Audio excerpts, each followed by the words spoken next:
Pokemon type matchups. Is learning all of the Pokemon type matchups easier than baking a Pokeball cake? No. What about driving a new car? Much harder than learning how to drive a car. Okay, but what about learning to speak a foreign language? Okay, not that hard. So this is the the official Pokemon chart that shows all 18 types from normal to fairy, and then going from, on the left hand column you'll see the attacker, and then you'll see the defender at the top. So basically what you have to do is, most of us will know how to follow this chart, but if you don't, that's okay, we'll show you how to do it. So on the left hand side you will see the attacker. This is like if you are attacking the Pokemon yourself. So for example, if I took a fire type here and then I used a flamethrower on a Turtwig, which is a grass type, it would be twice as effective. However, if it were to be the other way around, so if I was that Turtwig and then I'd used Leaf Storm on a Chimchar, which is a fire type, that'd be half as effective. Do you guys see what I'm throwing at? It's kind of easy to remember, but most of us can remember this from triangles and early on in the game. For example, in most generations, a young child or someone will explain that grass beats water, water beats fire, and fire beats grass, you know, all that good stuff. But what about all the other 15 types? Where do they come into play? Well, sometimes some types do go super effective against others, but there are really obvious ones, and then there were ones which we don't know. So which most of us wouldn't have done in the first place. So for example, electric beats water. Most of us will know that when we first play a Pokemon game. But I bet most of us didn't realise that bug beats psychic and dark. I didn't even know that until Generation 5. I was just thinking, because I've never used a bug type, most of us won't learn this until we use a Pokemon in our experience.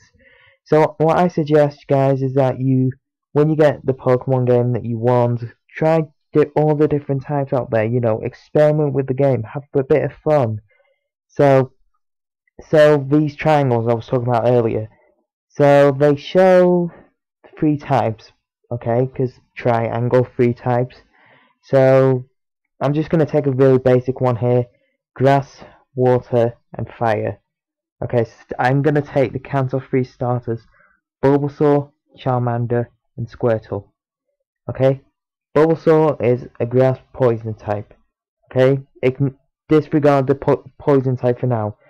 But for the moment, grass, if Bulbasaur used Vine Whip on a Squirtle, that'd be super effective. But if Squirtle used Bubble on Bulbasaur, that'd be half as effective. Now onto Squirtle. If Squirtle used Bubble on Charmander, that'd be twice as effective. But if Charmander used Ember on Squirtle, that'd be half as effective. And finally onto Charmander, sorry, not Chimchar. Charmander, if Charmander used Ember on Bulbasaur, that'd be twice as effective. But if Bulbasaur used Vine Whip on Charmander, that'd be half as effective. So these triangles come into play a little bit with the Pokemon type matchups. Now I'm going to take another example. Okay guys, so on the screen you should see the grass, water, fire matchup and how they work against each other and together. Now we're going to demonstrate another example using rock type, fighting type, and flying type. So as you can see here, the way the arrow ends, like with the end of the arrow, that's the super effective move. So the flying type's going down to the fighting type, that means flying is super effective against fighting. Fighting type's going towards the rock type, fighting is super effective against rock, and rock is going towards flying, rock is super effective against flying. But if we work it the other way around, flying is not effective against rock, rock is not effective against fighting, and fighting is not effective against flying. Okay? So hopefully you guys do understand the use of triangles and the way they work. I don't think they can't do it, so these moves are neutral against each other, as we call it. It's either they're super effective or they're not. So guys, if we have another look at the type chart here, you can see that next to some typing, and in some spaces they will say 0. This means that the type used against another type is immune. So for example, if a ghost type was attacking a normal type, it'd be ineffective. If a normal type or a fighting type was attacking a ghost type, it'd be ineffective. However, in Generation 6, this has changed because fighting types can now attack ghost types, so it's only normal types that can't attack ghost types, and ghost types can't attack normal types. However, these aren't the only two types that are now immune to each other.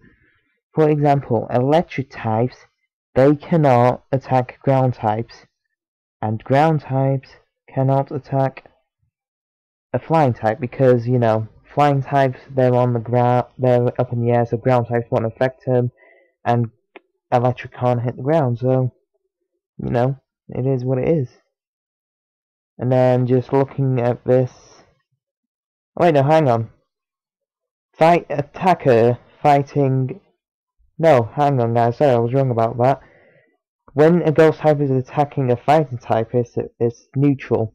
But when a fighting type is attacking a ghost type, then it's ineffective. Sorry about that, guys. That was my fault. So yeah, another way we have it is that when a psychic type is attacking a dark type, that's ineffective. When a poison type is attacking a steel type, that's ineffective as well.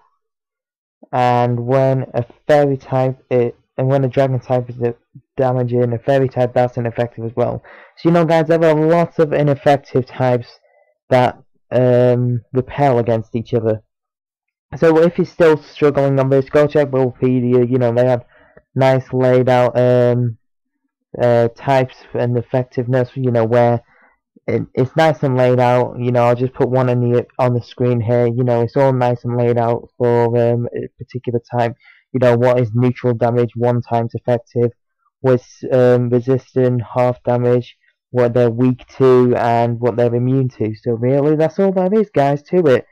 And yeah, I do hope you enjoyed this episode of Beginner's Guide to Pokemon. Hopefully you've learned more about typing and type matchups, and hopefully with this knowledge you can use these typings to your advantage. So yeah guys, if you did enjoy, please leave a like and subscribe if you are new, and leave a comment to show your appreciation. But you guys have been great. I've been Gib the Great, and this is me. Guys, just before we end the episode off here, can I just say a big massive thank you to Kieran Stockton. He has managed to make my channel picture and my background art on my channel. So when he started his YouTube channel up, I think it was on Monday he said it was starting. By the time this video's gone out, it'll be the 30th of June 2014. So, you know, I'll link out from now on, since when he's just starting up his YouTube channel again, I'll link him down in every video in the description. You know, give him credit in every video. So I just want to say, Kez, if you're watching this, thank you so much for supporting my channel, and you know, I'll always give you credit, man, because we're YouTube partners together. Anyway guys, this has been Gib the Great, and I'm signing off again. Goodbye.